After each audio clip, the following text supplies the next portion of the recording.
परम कुर्बानी के प्रति अपने भाव व्यक्त करने, उनके परिवारजनों के प्रति अपनी संवेदना, देश की जो आवाज, देश की जो भावना ऐसे वीर सपूतों के प्रति होती है, जो जाबाज, जो बड़ी कुर्बानी, सोच समझ के भी, ये जान के भी वो जोखिम लेते हैं, लेकिन उन्हें मालूम है कि देश के प्रति उनका जीवन समर्पित, इतनी कम उम्र में ऐसा काम करने वाले वीर सपूतों के पक्ष में अपनी बात रखने के लिए मैं उपस्थित हूँ।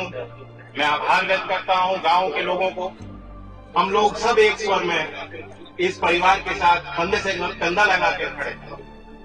संवेदना सिर्फ आंसू पोंछने तक सीमित नहीं थी। संवेदना एक पीढ़ी दर पीढ़ी मानवीय रिश्ते का व्यवहार का प्रतीक है। और इसे जब मैं कहता हूं कि मेरी संवेदना है, मैं ये समझता हूं कि हम बराबर हैं। पीढ़ी दर पीढ़ी मेरा भी इस क्षेत्र से, आप लोगों से नाता है, परिवार से नाता मानता हूं, और आगे भी कहीं कोई कमी ना महसूस करें। मैंने उनके पिताजी से भेंट की, जैसे किसान के पांव मैले होते हैं वैसी चप्पल पहन के उनके पांव मैले हैं। उनके हाथ वैसे हैं जैसे किसान को चोट लगती है खेती करने में, वैसे ही उनके हाथ।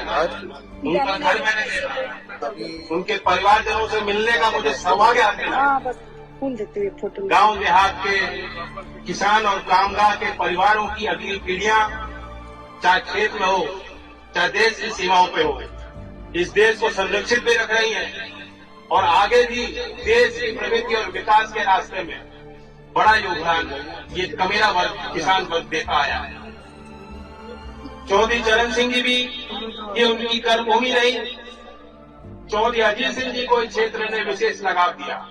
चरण सिंह जी के समय से इस क्षेत्र से आपसे जुड़ा हुआ है। उसी नाते के कारण आज मैं यहाँ खड़ा हूँ। मैं, जैसा कि आरपी सिंह जी ने कहा, सांसद जी ने कहा, ये भाव मैंने अक्सर देखा, क्योंकि एक जनप्रतिनिधि होने के नाते जब कोई शहादत देता है, कोई वीर गति को प्राप्त होता है, हमारी कोशिश होती है कि उस गांव में जाएं, उनके परिवार के लोगों से मिले, उनके समाज से मिले, और ये बात निकल के आती है कि जिस गांव ने, जिस घर ने, जिस समाज ने, जिस परिवार ने सब कुछ कुर्बान कर दिया, आंसू तो उनके आते हैं, वे दुख में होते हैं, गम में होते हैं, लेकिन वे सब ये कहते हैं कि हमारा एक और बेटा होगा तो उसको भी ऐसे ही हम करने को तैयार।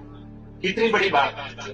तो इसलिए मैं अपने ओर से फिर कहना चाहूंगा कि क्योंकि परिवार के लोगों ने सार्वजनिक तौर पर कुछ नहीं कहा, लेकिन इस क्षेत्र की ओर से एक मांग पत्र मुझे मिली।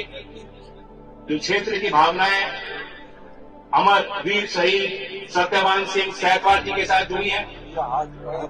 इस युवा नौजवान ने अपनी समाज की योद्धा परंपरा के अनुसार काम किया और देशभक्त की परिभाषा को उसी के तहत कुर्बानी दी।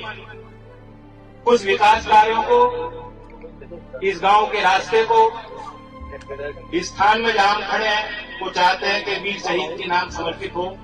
और ये कोशिश भी है, ये सरकार की नीति भी है, राज्य सरकार की भी घोषित नीति है कि जब कोई शहादत देता है तो एक प्रतीक, एक स्मृति, उनका ऐसा निर्माण हो कि और भी क्षेत्र के लोगों को ये प्रेरणा मिले और उन्हें महसूस हो कि अब भी वो वीर हमारे बीच के हैं।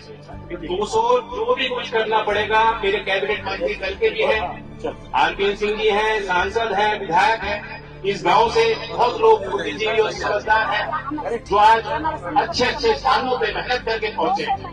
हम सब लोग मिलकर प्रयास करेंगे, कोई कमी नहीं होने देंगे। इसमें कोई काम ये छोटा नहीं है। मेरे लिए अति महत्वपूर्ण काम है कि वीर शहीद सपूत के नाम यहाँ निर्माण हो।